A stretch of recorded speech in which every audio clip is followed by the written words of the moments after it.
Literary Analysis Step 2 Example: The Lady or the Tiger.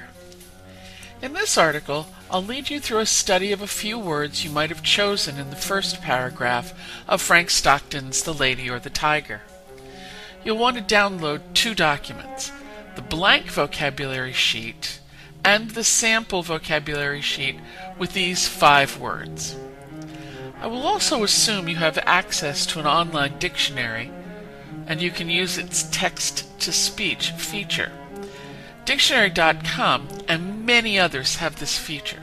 You can work with an in-print dictionary as well if that is what you have available to you.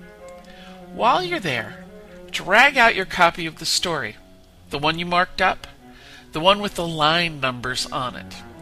If you didn't get that version, you might want to do so.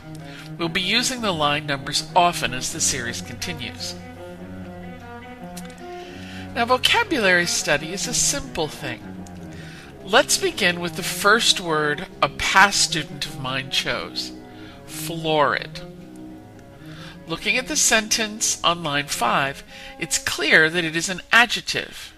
His ideas were large, florid, and so on. Use the text-to-speech on the dictionary website if you have it. Try not to look at the meaning even though it's right there. Listen to it a few times. Say the word to yourself. First, does it sound positive or negative? Good or bad? Cool or yucky? Mark a plus or a minus. Now, guess what it means in the sentence. To Nick, it's my student, florid sounded a bit like flower, so he marked a plus and guessed flowery.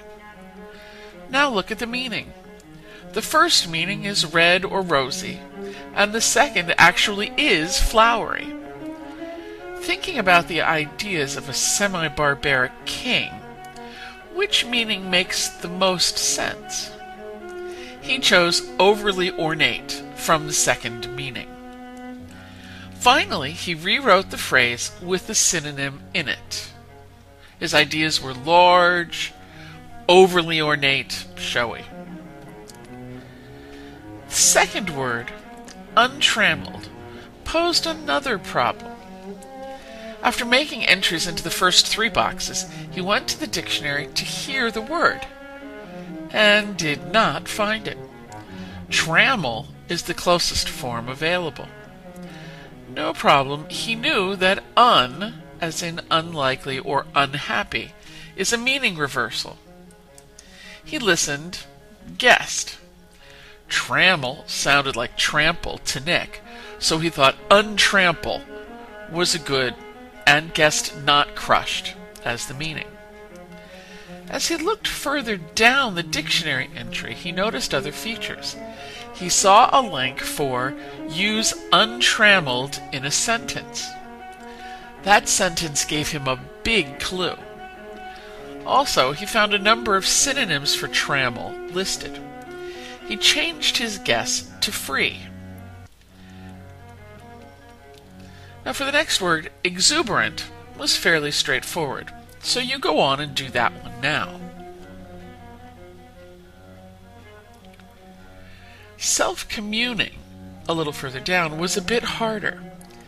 Nick forgot at first to split it into the 2 parts, self and communing. After that, he found commune, and remembered that it was a verb, not the noun he was looking for. The ing ending on a verb can turn it into an adjective.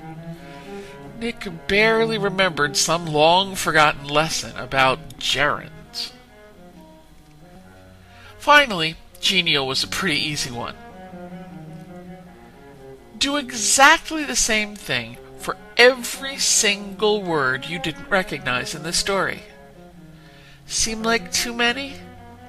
Remind yourself that it will be fewer with every study you do.